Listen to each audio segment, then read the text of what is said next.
श्री शिवाय नमस्तुभ्यम। स्वागत है आपका शिव पुराण श्री रुद्र संहिता चतुर्थ खंड 14वें अध्याय में। शिवगणों का गणेश से विवाद। ब्रह्मा जी बोले, नारद, शिवगण अपने प्रभु भगवान शिव की आज्ञा पाकर द्वार पर पहुँचे और द्वारपाल बने श्री गणेश को वहाँ से हट जाने के लिए कहा, परंतु जब गणेश ने हटने से साफ इनकार कर दिया और शिवगणों को डांटा फटकारा तो वे भी गणेश से लड़ने लगे और बोले, ओ मूर्ख बालक, अगर तू अपने प्राणों की रक्षा करना चाहता है तो अभी और इसी वक्त महल के द्वार को छोड़कर यहाँ से चला जा, अन्यथा दंड पाने के लिए तैयार हो जा। यह देखकर गणेश को क्रोध आ गया और वे कठोरतापूर्वक शिवगणों से बोला कि तुम इसी समय यहाँ से दूर चले जाओ, वरना मेरे क्रोध को भुगतने के लिए तैयार हो जाओ। गणेश की बातें सुनकर शिवगण हंसने लगे।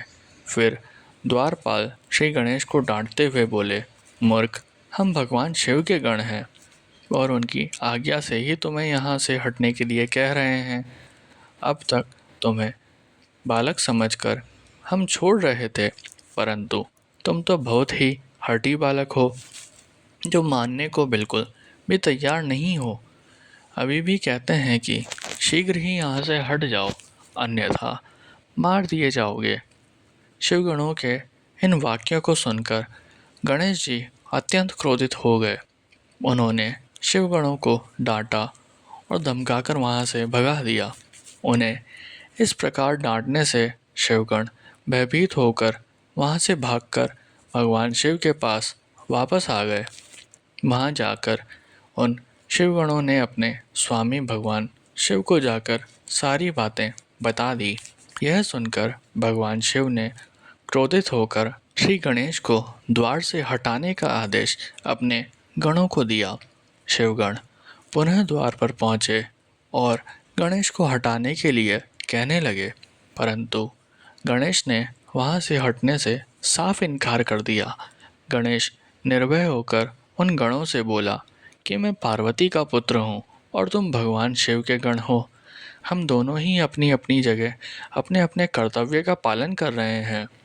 तुम शिव जी की आज्ञा मानकर मुझे द्वार से हटाना चाहते हो, परंतु मैं अपनी माता की आज्ञा मानते हुए उनकी बिना आज्ञा प्राप्त किए किसी को भी इस द्वार से प्रवेश करने की आज्ञा नहीं दे सकता। अतः मुझसे बार बार द्वार से हटने के लिए न कहो और जाकर अपने आराध्य स्वामी को इसकी सूचना दे दो। तब शिवगण भगवान शिव के पास गए और उन्हें सब बातों से अवगत करा दिया। भगवान शिव तो महान लीलाधारी हैं, उनकी बातों को समझ पाना अत्यंत कठिन है। यह सुनकर उन्होंने अपने गणों से कहा कि वह छोटा सा बालक अकेला तुम्हें डरा रहा है और तुम इतनी अधिक संख्या में होकर भी उससे डर रहे हो। जाओ, जाकर उससे युद्ध करो और उसे बंदी बनाकर द्वार के सामने से हटाकर ही मेरे सामने आना।